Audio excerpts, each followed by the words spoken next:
হাদিস 438।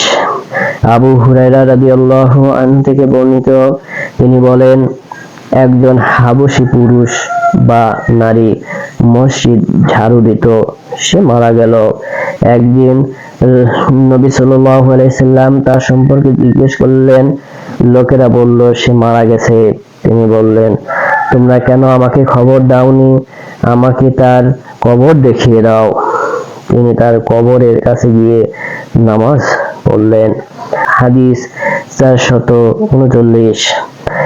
আয়েশা রাদিয়াল্লাহু আনহা থেকে বর্ণিত, তিনি বলেন,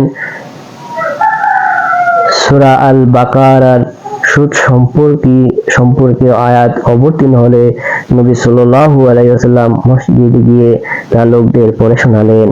তারপর তিনি মদের ব্যবসা হারাম করে দিলেন। হাদিস 440। আবু হুরায়রা রাদিয়াল্লাহু আনহু থেকে বর্ণিত, তিনি বলেন, একজন পুরুষ বা নারী মসজিদ ঝাড়ু দিত, আমার মনে হয় সে নারী ছিল।